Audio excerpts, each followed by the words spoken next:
এইভাবে একবার পালং শাক রান্না করে দেখুন, যারা শাক খেতে চায় না তারাও চেটেপুটে খেয়ে নেবে। আজকে আমি সবজি দিয়ে পালং শাকটা রান্না করছি।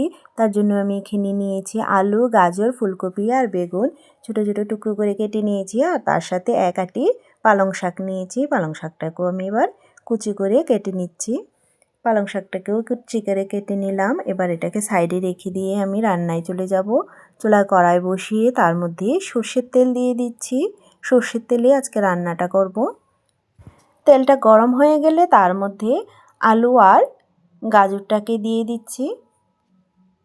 এবার আলু গাজরটাকে একটু নেড়ে নিয়ে আমি ঢাকা দিয়ে দেব লো মিডিয়াম ফ্লেমে 2 মিনিটের জন্য।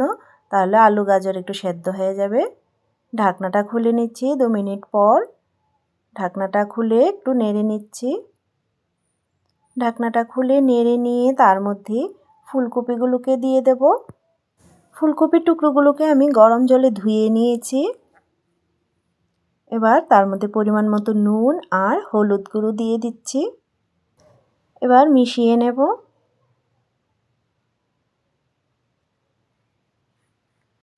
মিশিয়ে নিয়ে এটাকে আমি ঢাকা দিয়ে দেব 2 মিনিটের জন্য। মিডিয়াম ফ্লেমে, ফ্লেমটাকে লো করব না, তাহলে ফুলকপি থেকে জল উঠবে। ঢাকনাটা খুলে নেড়ে চেড়ে একটু ভেজে নেব। এবার 2-3 মিনিট টাইম নিয়ে আমি সব কিছুকে ভেজে নিচ্ছি। সেদ্ধ হয়ে গেছে আলু, ফুলকপি সব কিছুই। সবজিগুলো সেদ্ধ হয়ে গেছে, ভাজাও হয়ে গেছে। এবার এগুলোকে নামিয়ে নেব।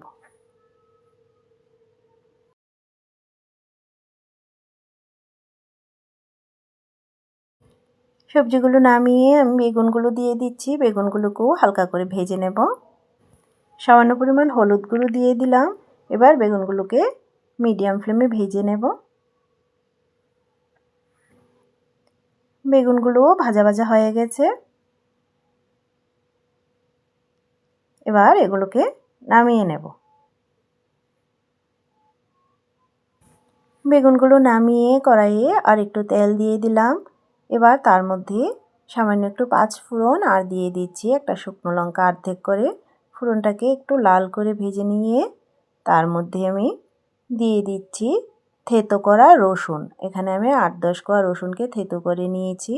রসুনটাকে লাল করে ভেজে নেব। তার মধ্যে 3টে চেরা কাঁচা লঙ্কা দিয়ে দিলাম। এবার এগুলোকে একটু ভেজে নিচ্ছি। এটাকে লাল করে ভেজে নিয়ে তার মধ্যে দিয়ে দিচ্ছি পালং শাকগুলো।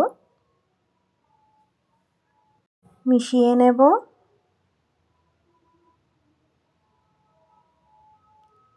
মিশিয়ে নিয়ে তার মধ্যে সামান্য পরিমাণ নুন দিয়ে দিলাম।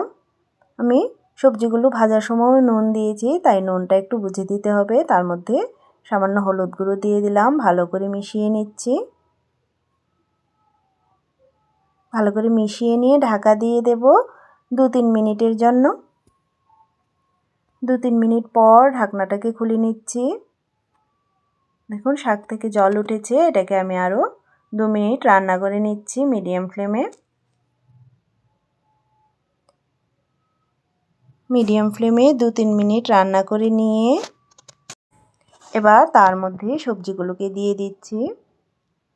ভালো করে মিশিয়ে নেব। সবজির সাথে শাকটাকে ভালো করে মিশিয়ে নিচ্ছি। মিশিয়ে নিয়ে ঢাকা দিয়ে দেব 2 মিনিটের জন্য। তাহলে সবজিগুলো আর শাক একসাথে মিশে একদম ভালো করে সেদ্ধ হয়ে যাবে। 2 মিনিট পর ঢাকনাটাকে খুলে নিচ্ছি। একদমই রেডি হয়ে গেছে আমাদের সবজি দিয়ে পালং শাক ভাজি।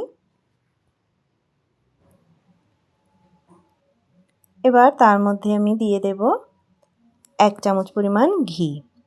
আমি পালং শাকে সবসময় ঘি দিয়ে থাকি। আপনারা এরকমভাবে কে কে রান্না করে থাকেন আমাকে অবশ্যই কমেন্টে জানাবেন। এবার নামিয়ে সার্ভ করে দেব। তো আমার আজকের রেসিপিটা যদি আপনাদের কাছে ভালো লেগে থাকে তাহলে ভিডিওটিতে একটা লাইক করবেন। নতুন বন্ধুদের কাছে চ্যানেলটা সাবস্ক্রাইব করার অনুরোধ রইল। দেখা হচ্ছে নেক্সট ভিডিওতে। সবাইকে ধন্যবাদ।